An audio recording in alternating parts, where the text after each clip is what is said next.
అందరికీ నమస్కారం అండి. నా పేరు పి. కమలాదేవి.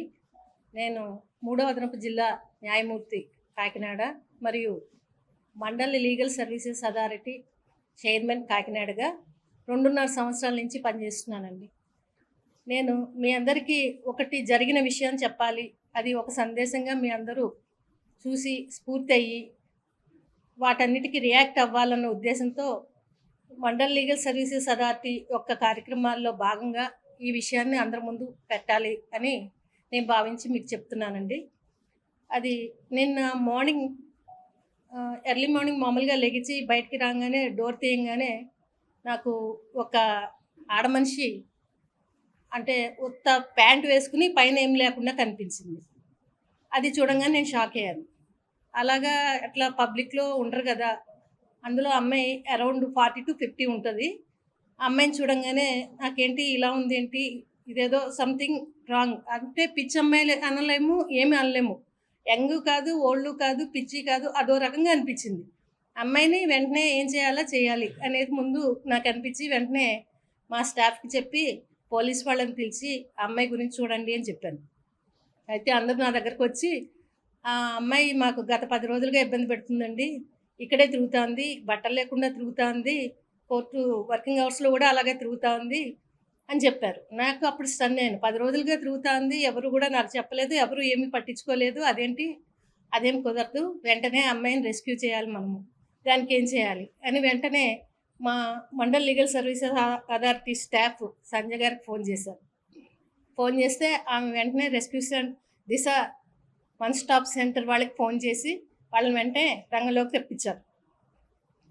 అందులో ఎవరైతే పనిచేస్తున్నారో ఆ సిబ్బంది వచ్చి వాళ్ళు ఏం చేశారంటే, మా వల్ల కాదు, మాకు సపోర్ట్ ఉండాలి, పోలీస్ విభాగం కానీ ఇంకా వేరే వాళ్ళు కానీ డాక్టర్లు కానీ ఏదైనా సపోర్ట్ ఉంటే మేము ఏమైనా హెల్ప్ చేస్తాము, అమ్మాయిని చాలా వైలెంట్గా ఉంది, నేను తీసుకెళ్ళలేమని చెప్పారు. అప్పుడు వెంటనే మాది కాదు కదా, మీరే కదా అండి, మళ్ళీ అవన్నీ కాదు, ముందు అమ్మాయి రెస్క్యూ అవ్వాలి, వెంటనే 1 టౌన్ వాళ్ళని పిలిపించాం. 1 టౌన్ పోలీస్ వాళ్ళు వచ్చారు, వీళ్ళు వచ్చారు, అందరు చూశారు. ఈలోగా అమ్మాయి ఎక్కడికి వెళ్ళిపోద్దో వాచ్ చేయమని చెప్పి మా స్టాఫ్ చూస్తూ ఉన్నారు. వీళ్ళు మీరా అనుకునే లోపల అమ్మాయి మా ప్రాంగణం దాటి వేరే చోటకి వెళ్ళిపోయింది. అమ్మాయిని పట్టుకోవటం జరగలేదు. ఇంకా నాకు చాలా బాధ అనిపించింది. మన దృష్టికి వచ్చి మనం ఏం చేయలేకపోతున్నాం ఏంటి అని.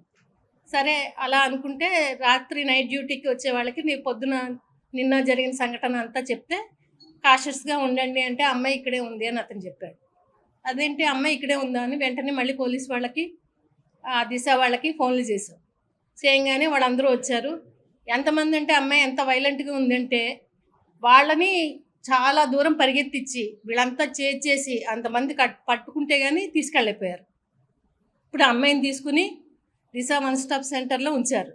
తర్వాత ఇప్పుడు ఏం చేశారంటే వన్ స్టాప్ సెంటర్ వాళ్ళు ఒక కంప్లైంట్ ఇచ్చారు పోలీస్ వాళ్ళకి. ఎందుకు ఇచ్చారు అంటే, అమ్మాయికి ఏమన్నా సైకియాట్రిక్ ట్రీట్మెంట్ ఇవ్వాలి అంటే, గవర్నమెంట్ హాస్పిటల్లో చేర్చుకోవాలి అంటే ఎవరో ఒకళ్ళు అటెండెంట్ ఉంటే కానీ చేర్చుకోవడానికి అవకాశం లేదు అని చెప్పేసి గవర్నమెంట్ హాస్పిటల్ వాళ్ళు రిఫ్యూజ్ చేశారట. సో దానివల్ల మేమేం చేసామంటే ఈ దిశ వాళ్ళు కంప్లైంట్ ఇచ్చేలాగా చేసి ఆ కంప్లైంట్తో పోలీస్ వాళ్ళు ఎఫ్ఐఆర్ కట్టాక కన్సర్న్ మ్యాజిస్ట్రేట్ దగ్గర వాళ్ళు ఒక రిక్విజిషన్ ఇస్తారనమాట, రిసెప్షన్ ఆర్డర్ తీసుకుంటే అటెండెంట్ లేకపోయినా గవర్నమెంట్ హాస్పిటల్లో ఈ విక్టిమ్ గర్ల్ని చేర్చడానికి అవకాశం ఉంటుంది. అలాగే సైకియాట్రిస్ట్ ట్రీట్మెంట్ ఇప్పించడానికి అవకాశం ఉంటుంది. సో ఈ అమ్మాయిని అలాగా పంపించి అమ్మాయిని రెస్క్యూ చేయాలని, ఇంకా నెక్స్ట్ ఏంటంటే అమ్మాయి వివరాలు ఏంటి, అమ్మాయి ఎవరు, ఎందుకు వచ్చింది, ఎలా చేసింది, ఆ వివరాలు కూడా కనుక్కోమంటే కొంతవరకు సేకరించారు. ఆ అమ్మాయి కాకినాడలోనే చాలా రెప్యూటెడ్ ఫ్యామిలీ, డాక్టర్స్ ఫ్యామిలీ నుంచి వచ్చిందట. మరిన్ని వీడియోస్ కోసం ఛానల్ ని సబ్స్క్రైబ్ చేయండి. లేటెస్ట్ అప్డేట్స్ కోసం వాట్సాప్ ఛానల్ ని ఫాలో అవ్వండి. ఆ లింక్ డిస్క్రిప్షన్ లో ఉంది.